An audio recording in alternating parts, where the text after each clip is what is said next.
Pagoo, Chapter 7, Room and Board, Travel Included. Pagoo climbed the towers of pink barnacles. The top of the highest tower held a very small button of a barnacle shell. Pagoo finally reached this tiny penthouse.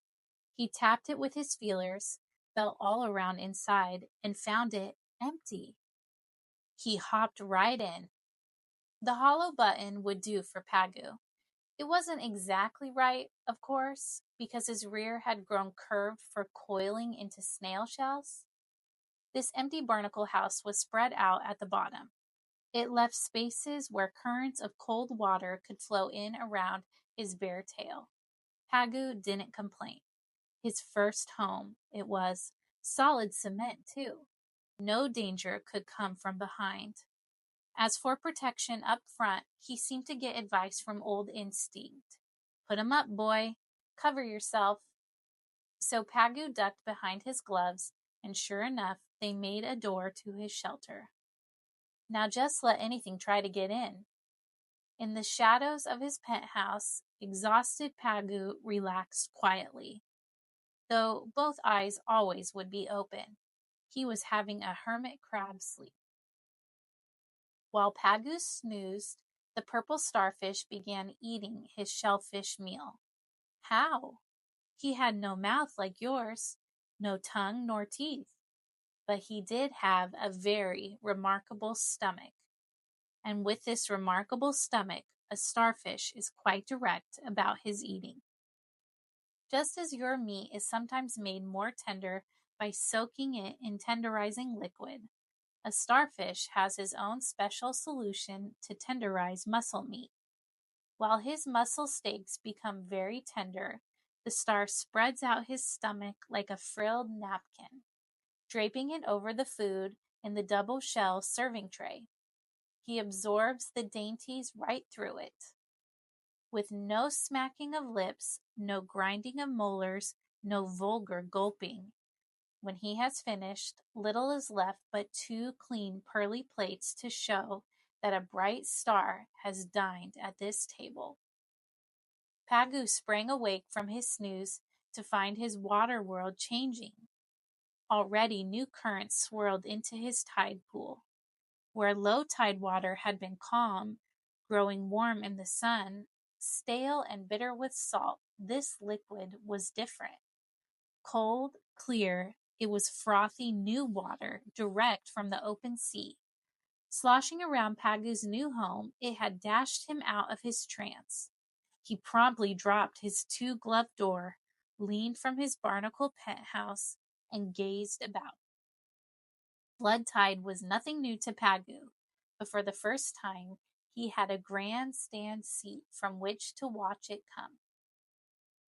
Pagoo felt a rumble of vibrations, which began and stopped far away. The rumblings came again and again, stopping beyond the rock of the mussels and the deep hole beside it. Little by little, the rolling waves came closer, did not stop at deep hole or mussel ridge, rushed right over Pagoo and crashed against cliffs. Wave suction tugged at him. Bubbles trailed down from the surface to burst in his face. He was not afraid. This new water brought new food, and Pagoo's mouth parts were fairly galloping. He hadn't known such hunger. Fresh diadem and algae vegetables, a tasty flake or two of herring, and there went a water fleet, tearing past with a teasing wiggle. Whoops! Pagoo missed. Below him the barnacle hatches had popped open. The plumes of their legs were up and flying like banners waving from castle towers. Pagoo breathed deeply. Oh, such wonderful fresh oxygen, such fizzing, tickling bubbles. Looking down, he saw that the tide pool had come to life. Even the sunlight was merrier. A million fragments of light went streaming along the tide pool floor. From cracks and holes came mobs of creatures. Dots with legs slithered from weeds. Larger dots joined them. Feet and feelers boiled up from nowhere, untangling into countless small animals. Little fishes darted by. a dizziness of relief that the waters were no longer stale, a hunger craziness at finding fresh foods, a madness of glee seemed to swell, wave after wave, across the old tide pool. Even Pagoo grew dizzy with it all, and little wonder, for his very foundations were shifting. His shelter lurched and swayed. The penthouse, with Pagoo inside, was traveling. Pagoo's barnacle towers had grown on a 2-inch smooth turban shell made by a snail, and inside that shell lived a fat lady hermit.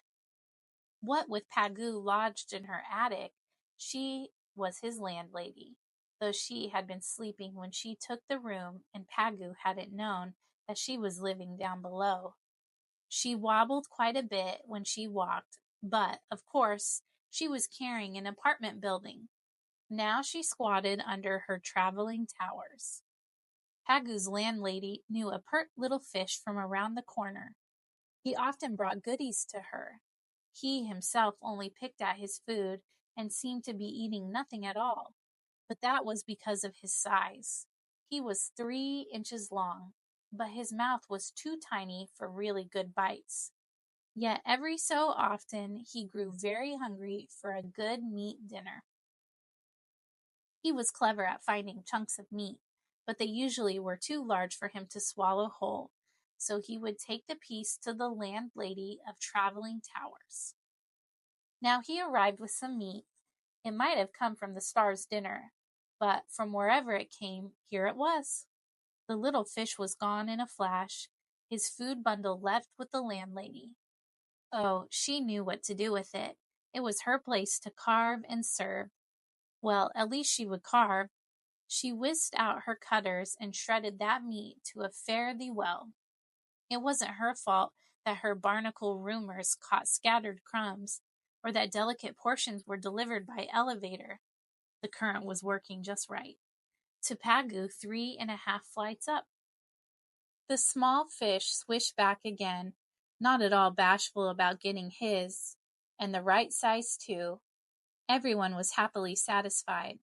But when a huge crab tried to claw himself into the party, everyone moved. Yet Pagoo had been lucky in choosing his first home, a snug penthouse apartment, with free seafood dinners included. Old Pal said, "Wait, this fancy stuff isn't for you." But Pagoo did not listen. He leaned back in his rocking penthouse like a well-fed Rajah riding off somewhere in his jeweled elephant howdah.